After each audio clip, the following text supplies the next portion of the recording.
Señoras, señores, a continuación el conversatorio titulado Narrar la cicatriz, escritura, memoria y testimonio. Participan el mexicano Juan Villoro, la española Aroa Moreno Durán, el colombiano Gonzalo Mayarino y las dominicanas Carmen Inver Brugal, Minerva del Risco.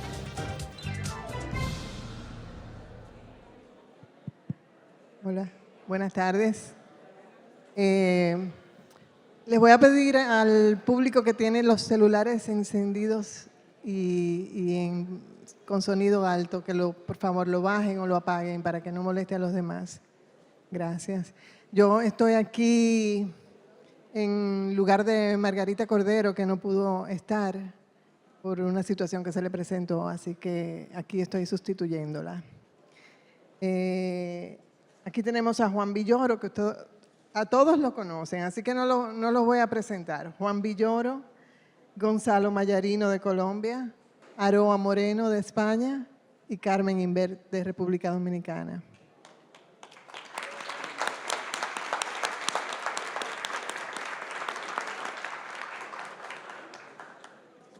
Este panel en el que hablaremos sobre esas cicatrices que marcan la historia y que se filtran en la memoria casi siempre de manera permanente.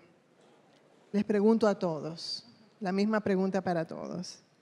¿Puede la literatura ser un espacio de resistencia cuando muchas veces los discursos oficiales intentan borrar ciertas memorias? Comencemos por Juan. Bueno, hola, ¿qué tal? Muy buenas noches. Antes que nada, hago un pequeño comercial. Hoy a las 8:30 se presenta una obra de teatro mía que se llama Filosofía de Vida, aquí en el auditorio de Indotel. Es una obra que el maestro Chapuzzo ha dirigido con un grupo de jóvenes actores independientes. Yo no la he visto, pero bueno, tengo mucha curiosidad de hacerlo. Si a alguno le interesa el teatro, es una obra sobre la neurosis y la misoginia de los intelectuales, entre otras cosas. Muchas gracias. Bueno, me da mucho gusto estar aquí en esta mesa y la pregunta pues tiene que ver con la eterna situación de los escritores que tratan de escribir la historia alterna de los países. Decía Balzac que la literatura es la vida secreta de las naciones, lo que no está escrito en el discurso oficial, y la literatura tiene pues una manera de contar historias que en ocasiones solo se conocen mucho tiempo después.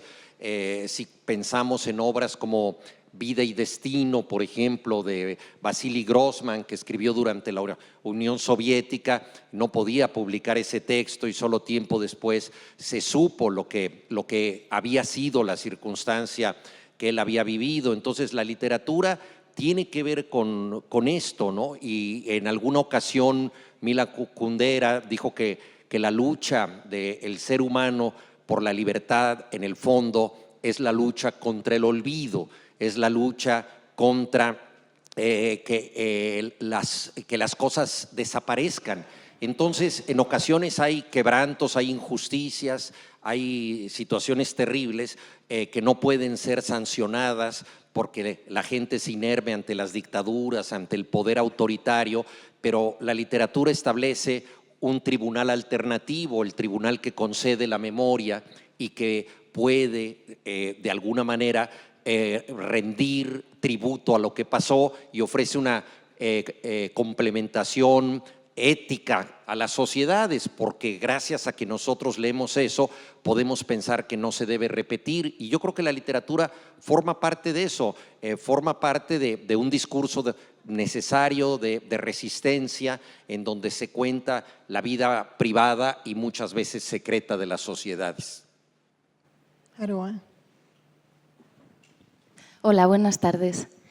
Pues yo creo que quizá no es tarea, ¿no?, de la literatura contar la historia, ¿no?, que para eso están los historiadores, así como no es su deber ajusticiar, porque para eso están los estados.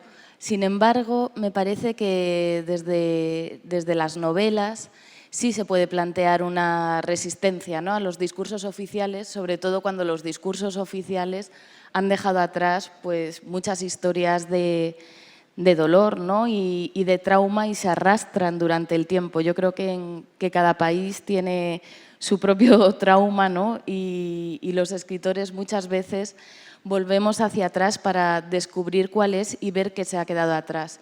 Y en ese sentido sí me parece que tiene una, no quiero llamarlo misión, ¿no?, pero tiene la capacidad que no tienen otros discursos, ¿no?, ni siquiera el periodismo, que es la capacidad de conmover y de emocionar. Entonces, bueno, aunque no se ocupe de ajusticiar ni de hacer un relato histórico oficial, de pronto leyendo una novela puedes llegar, ¿no?, a tocar el corazón de alguien y que esa persona sea capaz de mirar hacia atrás y ver pues, qué historias, ¿no?, hemos dejado en los márgenes, qué renglones están escritos con dolor y los estados nos han ocupado de leerlos. Y en el caso de España, por ejemplo, es que es tan evidente, ¿no?, que después de la guerra, ¿no?, y 40 años de dictadura y de una ley de amnistía que dejó todo atrás sin hacer un proceso transicional hacia la democracia, pues son muchas las historias que nos han contado. Es verdad que el relato de los hechos está, ¿no?, o sea, sí sabemos lo que pasó, pero hay muchas historias marginales que pueden seguir contándonos muchas cosas. Gracias. Gonzalo, ¿qué tú piensas sobre...? Primero, muchas gracias a todos y a todas por venir. Un gran abrazo. Muchas gracias a Minerva y a la Fundación René del Risco, al equipo humano que has armado, María Elena, Yulisa, Cristina, Claudia Neira, que es nuestra directora académica, las instituciones que han hecho esto posible, el Banco Central, el Ministerio de Turismo. Hacía falta, sin embargo, el gesto, el ademán de Minerva, la vitalidad, el afecto, la fuerza para crear esto. Tenemos que hacerlo todos los años y que la República Dominicana vuelva a alzarse y se extienda.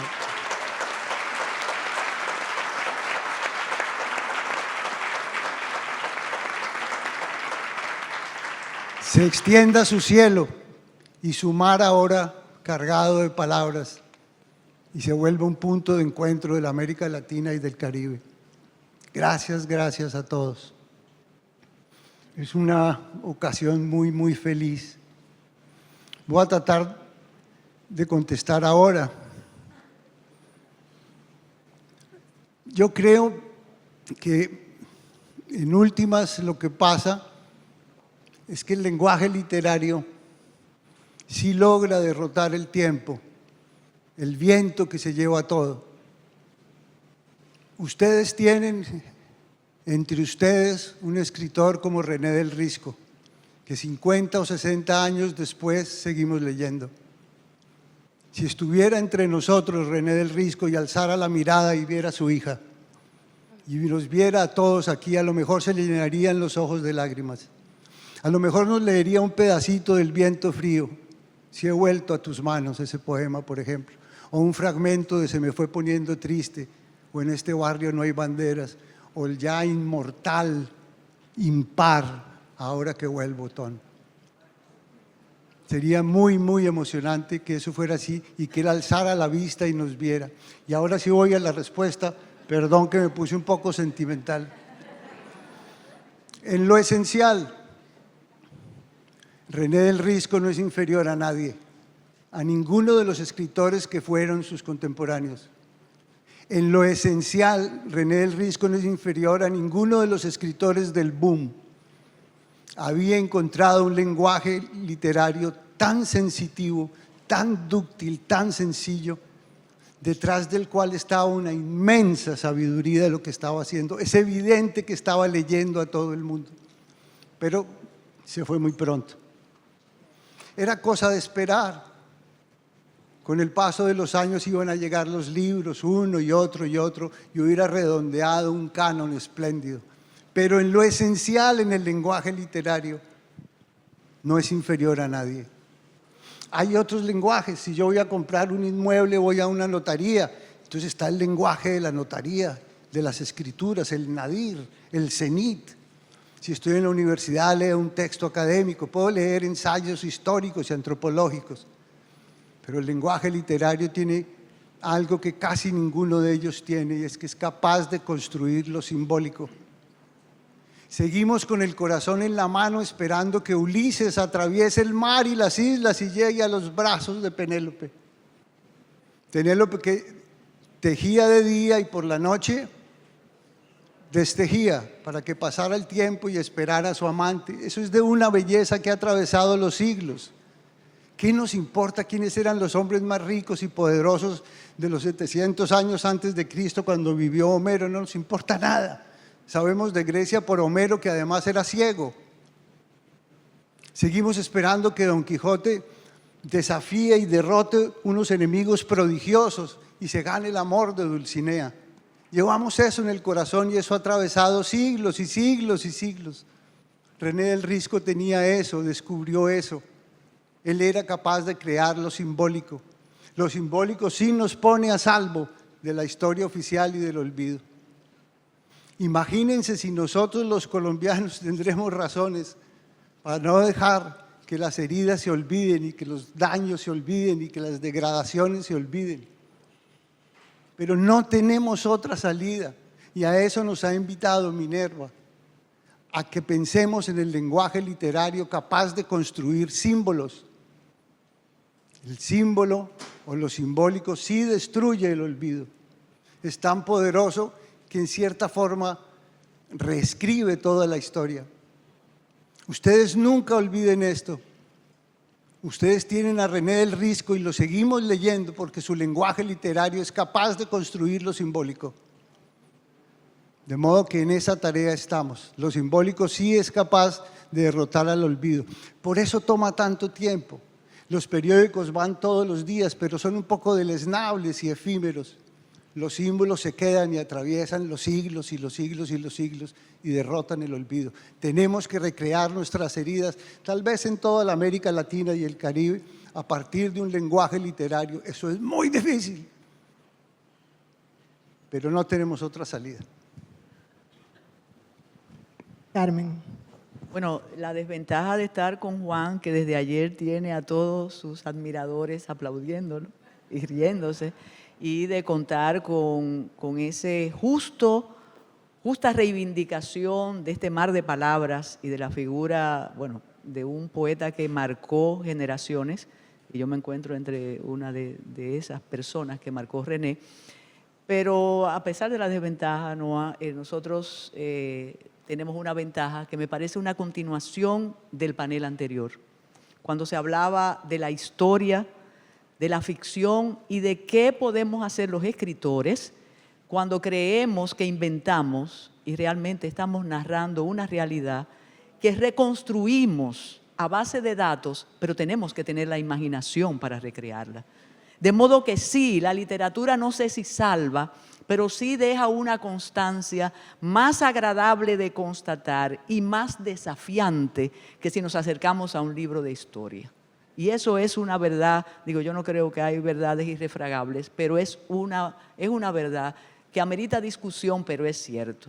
Ustedes mencionaban cómo se mantiene, en el panel anterior también, cómo se mantienen los hechos a través de una recreación, de un poema, de una novela, de un cuento. Y eso es así. Y yo volví a recordar, por ejemplo, Patria, de Aramburu, o El dragón, de Cebrián. Eso es leer de historia española contemporánea.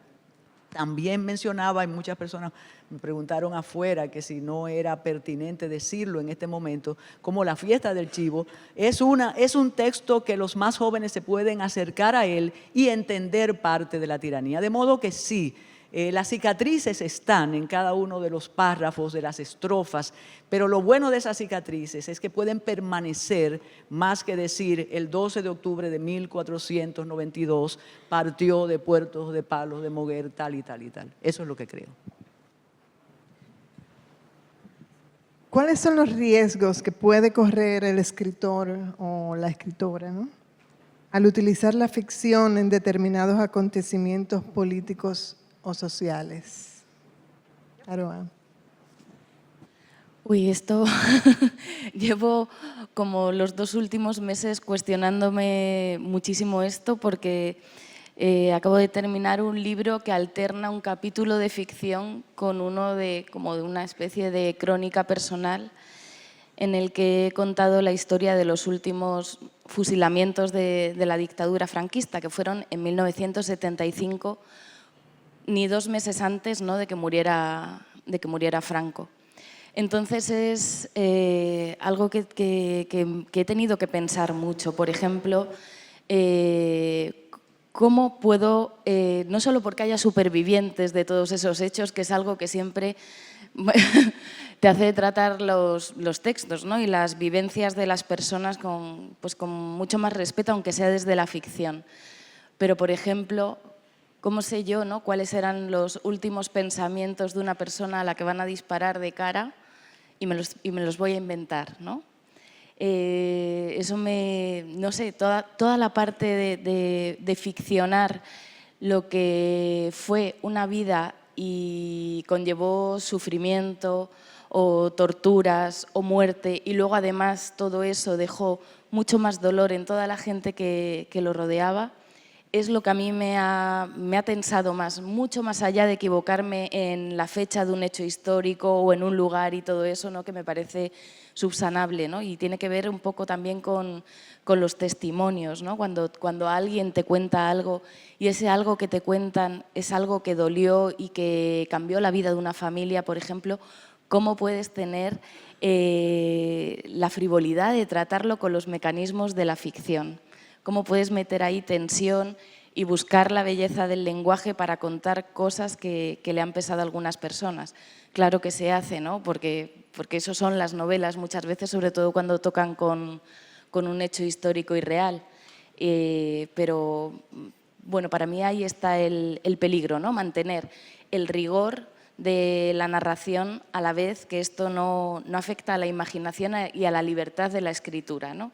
¿Dónde está el equilibrio de todo eso? Me parece complicado. ¿Qué tú piensas, Juan, sobre eso? Sí, al hilo de lo que decía Noa, yo creo que es muy importante tomar en cuenta que la literatura, al hablar de hechos reales, inevitablemente los transforma, y ahí hay una responsabilidad del escritor, en qué medida te acercas a cambiar las cosas y cómo lo haces. Yo creo que la diferencia entre el testimonio y la literatura no tiene que ver con la diferencia entre la verdad y la mentira, porque la literatura no pertenece a la mentira, pertenece al mundo de lo real. ¿Quién nos va a decir que el Quijote no tiene realidad o Romeo y Julieta no la tienen? Se trata de figuras que han cambiado nuestra manera de entender el mundo, de pensar, y muchas veces conocemos a personajes literarios mejor de lo que conocemos a nuestros vecinos o incluso a nuestros parientes. Tienen una entidad cultural muy importante, y es que el ser humano no solamente vive en el mundo de los hechos, sino en el mundo de la percepción de los hechos, en el mundo de la evocación del pasado o del anhelo del futuro, y la literatura tiene que ver con esa segunda realidad, y ahí es donde construye un espejo político, muchas veces histórico, que no necesariamente se aviene con el mundo que ocurrió de esa manera, y el escritor se toma esas libertades. Al final resulta que sabemos de los caballeros de la mesa redonda por la literatura, sabemos de la espada Excalibur por la literatura, sin que haya evidencias materiales de esto, y en ocasiones ciertas figuras como por ejemplo Ricardo III, que lo representa Shakespeare, jorobado, contrahecho, maligno. Bueno, se sabía que era maligno, pero no exactamente se sabía que tenía esas características físicas. Hace poco se encontró su esqueleto y entonces los especialistas dijeron, no, pues no estaba tan feo como decía Shakespeare. Pero ya quién cambia lo que dijo Shakespeare, es decir, eso ya forma parte de la percepción que nosotros tenemos de los hechos. Le pasó a Tomás Eloy Martínez en su novela Santa Evita. Él fue un grandísimo periodista, hizo muchos reportajes y escribió una novela en donde él fabula algunos episodios de Evita Perón, entre ellos todo este tema con su cadáver, que se hicieron réplicas para que no se supiera cuál era el cadáver real o no, una historia que parece totalmente inverosímil, pero que tenía muchos visos de realidad. Y entonces él, tratando de entender la figura de Evita, llenó lagunas de conocimiento para imaginar lo que pudo haber sucedido. Asistió a la Filmoteca de Buenos Aires a ver viejos cortos de Evita en el balcón presidencial con Juan Domingo Perón, y en uno de ellos ve a Evita arrobada diciéndole algo al oído al líder de tanta gente, y él se pregunta qué habrá dicho, y él cree entender por el movimiento de los labios, pero sobre todo por el temperamento melodramático de Evita, que le está diciendo gracias por existir. Y entonces él escribe esta frase que es digna de un tango argentino, ¿no? La escribe en la novela y todo, pasan los años, y tiempo después él va a un museo del peronismo y ahí hay frases célebres de Evita Perón, y una de ellas es gracias por existir. Entonces él escribió una carta al periódico La Nación diciendo: acabo de ver este museo y sucede que han puesto como una frase de Eva Duarte de Perón, algo que yo inventé en mi novela. De inmediato le replicaron los sindicatos peronistas de Argentina diciéndole que quién era él para meterse con las frases célebres que había dicho la gran Evita. Entonces él ya no podía corregir lo mismo que él había inventado. Entonces así es como construimos nuestra historia, y así empezó la historia en español en este continente. Bernal Díaz del Castillo escribió la historia verdadera de la conquista de la Nueva España, proponiendo que era un estatuto de verdad, pero naturalmente hay muchas cosas ahí incomprobables y cosas que él se inventó, pero que ayudaron a entender la conquista de esa manera y no de otra. De modo que la literatura tiene esa capacidad de partir de lo real para transformar la percepción que se tiene y muchas veces crear una verdad alterna. Y ahí surge esta responsabilidad que sentía ahora con lo que acaba de escribir: hasta dónde cambio, hasta dónde no cambio, porque la futura historia de España estará en tu libro. Claro. Ahora me siento mucho mejor. Todas las historias, todas las novelas son históricas. Incluso la cosa más íntima y personal, si se encadena con otras y otras y otras, definen una época. Me voy a poner como ejemplo cosa que está muy mal. Yo desconfío inmensamente de mí mismo, ¿sí? De ser hombre en este momento.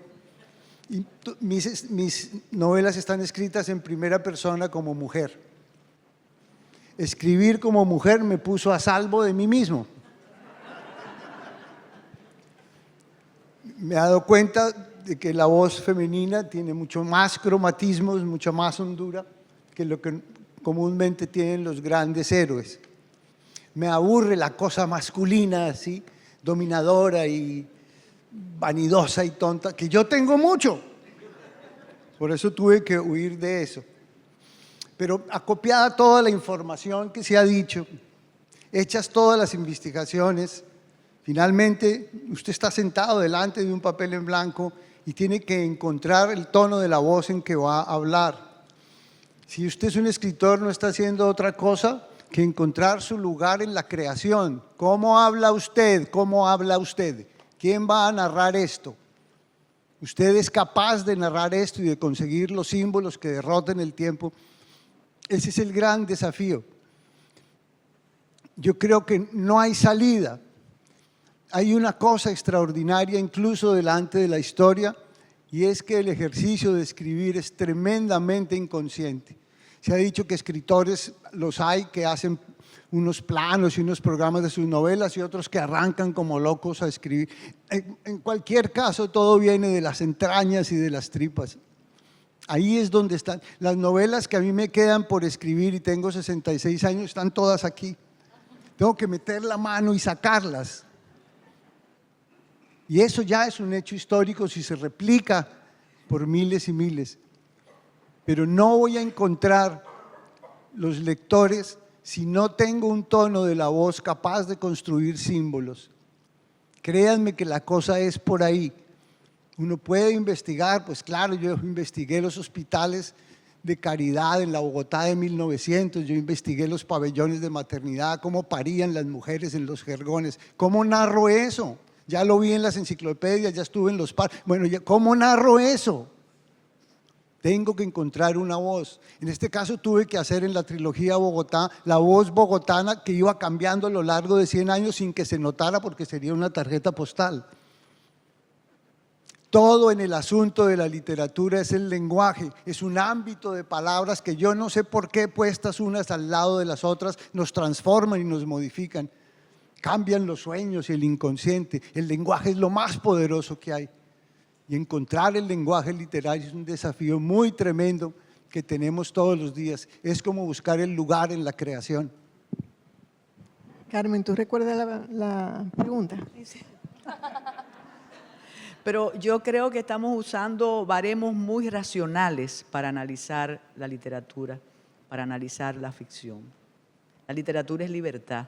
La literatura nos convierte en esos seres poderosos que podemos ser hombres, mujeres y niños. Recuerde que Madame Bovary, Emma Bovary, es un estereotipo femenino extraordinario y no lo escribió una mujer, no lo diseñó una mujer. De modo que utilizar, yo pienso que hasta está sesgada la reflexión. Bueno, si digo que Franco era chiquito, me pueden demandar porque estoy diciendo algo, o si era un gallego rezongón, también me pueden demandar. La literatura es libertad. Pero para exponer esa libertad y todos nuestros fantasmas a través de las palabras, tenemos que leer, tenemos que investigar, tenemos que convertir esos datos en esa magia que logramos cuando estamos frente al papel o frente a la pantalla. Entonces no podemos ponerle límites a eso que hacemos. Juan, este es para ti. ¿De qué manera la ficción permite reelaborar el sufrimiento o el trauma, ¿no?, sin caer en dualismos morales como héroes, villanos? Bueno, primero que nada, yo creo que el propio autor, y tiene que ver un poco con lo que decía Carmen ahora, trabaja con emociones que muchas veces son inconscientes, es decir, el propio autor tiene que partir de su propio dolor, de su propia carencia, de los sentimientos que tiene, y qué es el arte sino otra cosa que el dolor transformado en belleza. Nosotros no necesitaríamos de poemas, canciones, obras plásticas si el mundo estuviera perfectamente bien hecho, pero el mundo, lo sabemos, nos queda de ver, es un mundo imperfecto, es un mundo que tiene cosas que no nos satisfacen del todo y tenemos que suplir estas carencias de otra manera, soñando, enamorándonos, ilusionándonos, y por supuesto el arte pertenece a esta posibilidad de transformar una realidad adversa en algo más llevadero. Y ahí yo creo que hay un trabajo inconsciente con las cosas que nosotros tenemos y nos proyectamos en los personajes, y muchas veces acabamos nosotros amando a ciertos personajes que en un principio no nos parecían tan atractivos, no nos caían tan bien, y son personajes con los que vamos sintiendo una empatía porque, como decía Gonzalo, nos ponemos en el lugar del otro, en esta otra piel en donde nosotros vemos el mundo como debería verlo el personaje y empezamos a entenderlo mejor. Augusto Monterroso, gran escritor guatemalteco, lo invitaron a formar parte de esta generación de escritores que hacían novelas de dictadores en América Latina, estuvieron muy de moda, lo comentábamos ayer, y él dijo: yo no puedo escribir de un dictador porque si escribo de él voy a acabar comprendiéndolo y en una de esas lo voy a acabar queriendo, ¿no?, porque me voy a meter en su piel, entonces prefiero no conocerlo, ¿no? Y así sucede, ¿no?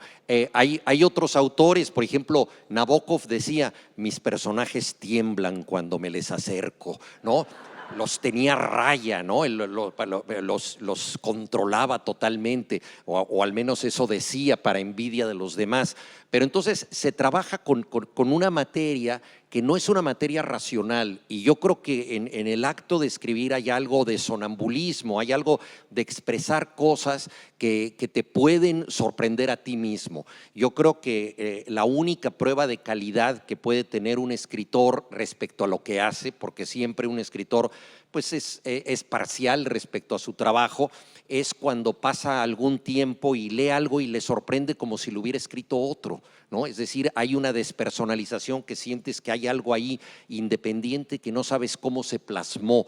Entonces, llegar a ese momento me parece que es muy importante. Ahora, si tú tratas de controlar todo, pues no vas a decir lo más importante, que muchas veces son cosas de las que te avergüenzas un poco, ¿no? Son cosas en donde tú proyectaste pues esa parte oscura que todos tenemos, ¿no? Si los místicos hablaban, incluso ellos, de la noche oscura del alma, ¿no? Y se atrevían a confrontar eso, pues el escritor con toda razón trabaja con esas pulsiones que no necesariamente está proponiendo que la gente se comparta, que se comporte de esa manera, pero ahora tenemos una cultura de lo políticamente correcto que en cierta forma está limitando esta libertad escritural. Ya, por ejemplo, en las editoriales de Estados Unidos hay lo que se llama sensitive reader, que es un lector de sensibilidad, ver si un libro ofende a una comunidad, ofende a un grupo. Entonces, incluso libros clásicos se están reescribiendo, modificando para no ofender. Cuando que nosotros cuando escribimos, pues no estamos proponiendo un manual de autoayuda para que la gente se comporte como el villano de nuestra novela. Estamos explorando las situaciones negativas del ser humano, pero para conocer el horror, primero debemos nosotros explorar todas sus posibilidades, y solo si las exploramos y solo si lo conocemos podemos superarlo. Aroa, ¿cómo haces para equilibrar la honestidad con el respeto hacia quienes han vivido el dolor? La honestidad con la creación. Bueno, pues es justo, ¿no?, lo que decía antes, que mantener ese equilibrio es muy complicado. Yo creo que depende un poco de qué es lo que estás escribiendo y para qué lo estás escribiendo. Yo soy periodista de formación y tengo muy claro cuando recojo el testimonio de alguien que ha vivido algún trauma o algún hecho histórico, qué voy a hacer con ese material, ¿no? Porque el periodismo tiene unas herramientas que tienen que ver con la veracidad, con el contraste de datos, con la verificación, y no puedes salir de ahí. O sea, puedes escribirlo también, ¿no?, con belleza y no sé, y hasta desde un punto de vista personal, pero es muy diferente el trato que haces de todo eso, ¿no?, y el respeto que se tiene hacia ese material, que cuando lo haces para escribir una novela. O sea, por ejemplo, cuando yo entrevisté a las hijas de exiliados en Berlín durante la época comunista para escribir mi novela, yo iba ya a la mitad de la novela y me había inventado lo que a mí me parecía que tuvo que ser vivir una infancia con el muro de Berlín ahí. Entonces, cuando yo las entrevisté, fue un poco para refrendar que yo no me había vuelto loca, ¿no?, que no había patinado ahí escribiendo todo eso y que eso pudo ser así. Pero, sin embargo, al recoger el testimonio de ellas, que fueron 2 mujeres, yo me vi forzada a acabar la novela. Dije, yo les he robado su tiempo, las he hecho recordar todo aquello, ahora tengo que acabar esto. Pero su testimonio me sirvió para dar casi como una luz soviética a las páginas, ¿no? No para utilizarlas a ellas como parte de la novela. Entonces es muy diferente que cuando escribes. O sea, yo tenía un personaje, ¿no?, un personaje que pasaba hambre, ¿no?, que vivía entre el humo de la Segunda Guerra Mundial, que luego llegaron los soviéticos, les levantan el muro y todo esto. Entonces pude volcar cosas que ellas me habían contado en ese personaje sin tener por qué respetar nada más que la verosimilitud, ¿no? Y sin embargo, cuando ese personaje, imagínate que yo hubiese cogido uno de estos testimonios y hubiese dicho, ahora no se va a llamar Katia mi personaje, se va a llamar Mercedes, ¿no?, que era como se llamaba una de esas mujeres, y la voy a meter en mi novela. Ahí yo creo, ¿no?, que las cosas cambian. O sea, por lo menos para mí, yo sí siento un respeto por los testimonios porque creo que es lo más valioso que te puede dar alguien, ¿no?, cuando estás escribiendo. Lo utilices entrecomillado o lo utilices para insuflarle vida a tus personajes. Carmen, ¿puede la literatura ser un acto de justicia o reparación emocional para las víctimas? Yo quiero referirme también al aspecto moral en la literatura, a propósito de las ideas de Juan. Yo creo que de alguna manera todos quisimos ser Raskolnikov en un momento. Y aunque sea estremecedor, Lolita nos sedujo. Entonces, si ponemos la línea moral en la literatura, vamos a leer oraciones a Jesús atado todas las noches. Y va a fenecer la literatura y no podemos permitirlo. Entonces, eso es importante. Soledad hablaba, cuando se refería a Mario Vargas Llosa, la dramática sinceridad de Mario, cómo sin hacer biografía cuando relataba perversidades, descubríamos al escritor, descubríamos ese ADN del creador. Entonces, si perdemos eso, va a sacrificarse la literatura, pero yo sé que no estamos en eso, que vamos a seguir escribiendo, creando y tratando de subvertir. En relación a lo que planteas, Minerva, se hace el intento, definitivamente, y como tú mencionas ese caso, y sobre todo cuando pueden las víctimas leer algo y decir, como contaba Juan Gabriel, que Sergio se aterrorizó cuando vio su biografía sin ser su biografía. Ahora, también con eso hay que apartarse. Y si tú te descubres y si dices, ese es fulano o ese es mengano, bueno, esa es tu lectura del texto. Pero no convertir tampoco la novela o el cuento en una especie de manifiesto reivindicador de alguien en persona, sino algo con una perspectiva mayor. Y yo creo que así lograríamos el objetivo. Gonzalo, ¿cómo podemos contar la violencia sin reproducir sus clichés, ni transformarlo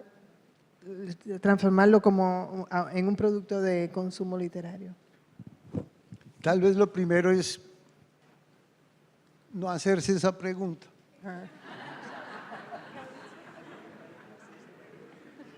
El ejercicio de escribir es muy inconsciente.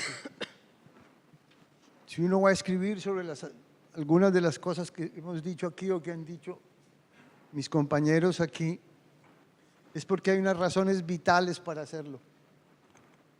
Porque si uno no lo escribe se muere de la tristeza o del tedio.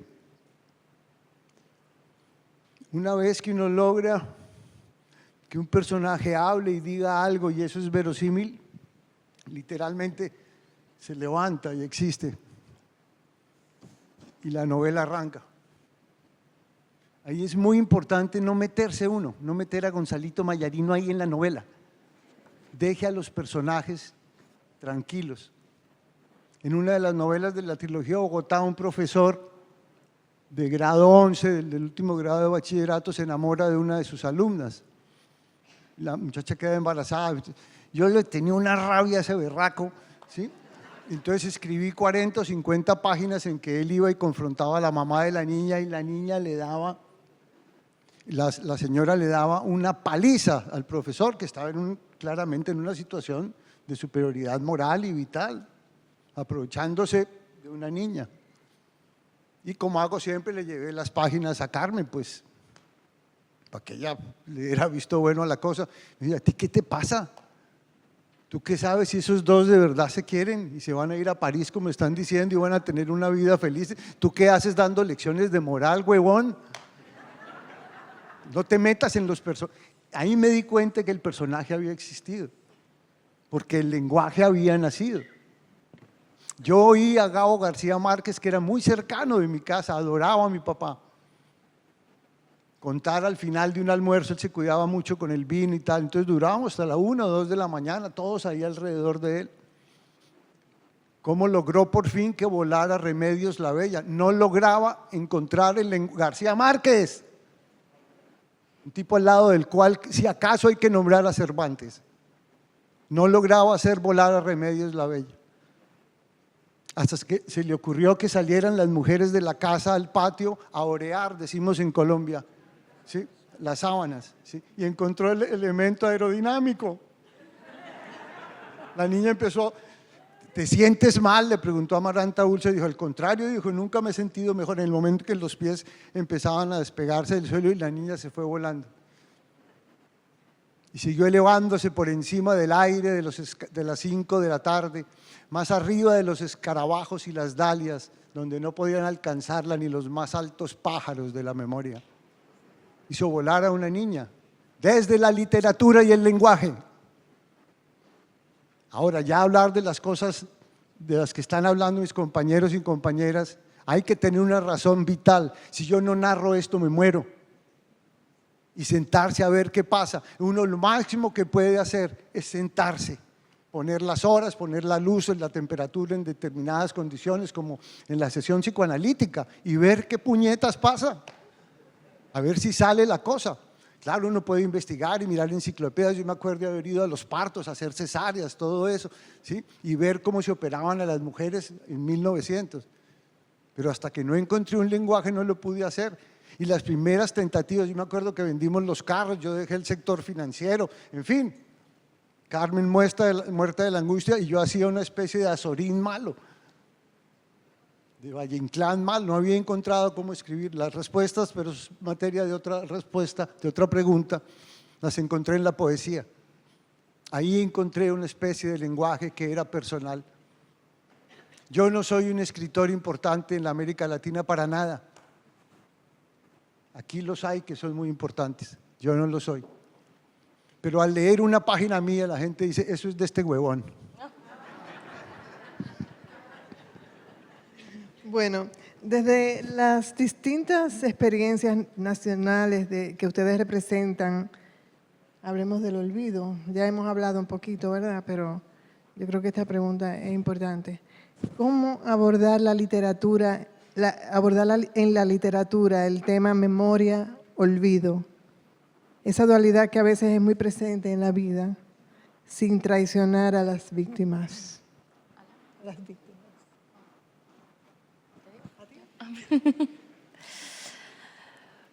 Pues, a ver, para mí la memoria ha sido, sin saber muy bien por qué, ¿no? Porque aparte de lo que he padecido como el resto del país en el que fortuitamente me tocó nacer y crecer, ha sido un tema que me ha interesado, ¿no? Y es lo que he tratado en mis dos novelas. Creo que el término memoria, por lo menos en España, está muy denostado. O sea, porque se ha utilizado mucho de forma política para arrojárselo, ¿no? Con las leyes que tratan de recuperar la historia reciente, con todas esas asociaciones memorialistas que hay que intentan pues destapar, ¿no? Todos los desaparecidos, que son más de 100.000 que hay todavía por todo el país, pero creo que en realidad la memoria es la única cosa que tenemos para explicarnos el presente.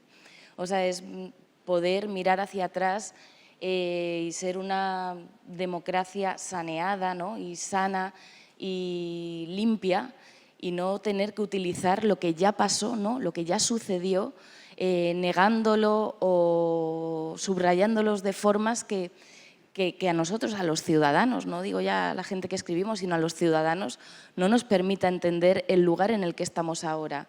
Y es que en mi país es muy difícil entender el presente político si no entiendes el pasado anterior. Entonces la memoria creo que es un ejercicio que por una parte, del que tiene que ocuparse urgentemente el Estado, y se han hecho leyes, ¿no? La última que tenemos es del año 2022, pero tenemos que seguir trabajando. O sea, no puede ser que sigamos teniendo 100.000 personas desaparecidas desde 1936 hasta 1975. Entonces, bueno, traicionar a las víctimas yo creo que es traicionar el espíritu, ¿no?, con el que esas personas cayeron, fueran cuales fueran sus ideas, ¿no? Evidentemente en España cayó mucha más gente de izquierdas, ¿no?, y de oposición al régimen porque fueron 40 años. Entonces, bueno, yo creo que no traicionar a la víctima es respetar, ¿no?, y poder contar cuáles fueron sus ideas por las que se jugó la vida. Yo cuando escribo, desde luego, no me juego la vida, entonces me parece que tengo que tenerle mucho respeto a esas personas que sí se la jugaron para cambiar las cosas. Sí, lo que dice Noa me parece absolutamente esencial, es decir, hay gente, sobre todo políticos, que buscan acabar con la memoria para poder hacer una página en blanco, ¿no? Y poder empezar como si nada hubiera sucedido. En México nosotros tuvimos al gran decano del exilio español, que era Fernando Rodríguez Miaja. Llegó a vivir 103 años, de extraordinaria lucidez. Era un empresario, pero siempre se quejaba de que ya no podía hacer su declaración de impuestos porque la declaración de impuestos solo tiene 2 dígitos. Entonces solo hasta los 99 años se puede hacer una declaración de impuestos, y él seguía cotizando en Hacienda porque era un muy activo empresario, un hombre con una memoria extraordinaria. Y él decía lo que ahora, por ejemplo, en España está diciendo Vox, etcétera, me recuerda tanto a la Falange cuando yo era joven. Él fue ayudante de campo de su tío, el general Miaja, que fue el defensor de Madrid en la Guerra Civil Española.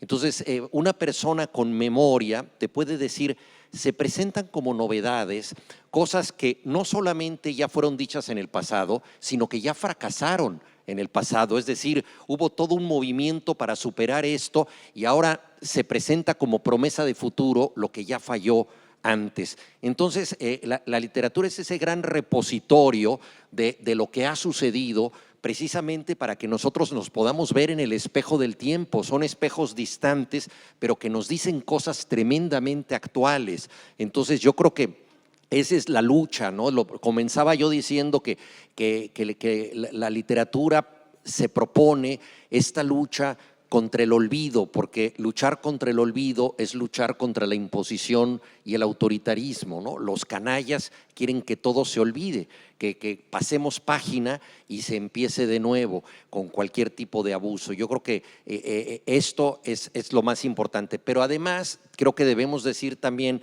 que el sentido de la memoria no es irnos al pasado, porque la gente dice, bueno, si eso ya sucedió, por Dios, no vivas en otro tiempo, ¿no? Actualízate. Yo creo que el significado profundo de la memoria tiene que ver con una intervención en el presente y en el futuro. Es decir, resignificamos hoy lo que pasó ayer para actuar de otra manera mañana. Esas son las capacidades que tiene el ser humano de cruzar temporalidades. Ahora sí, Carmen.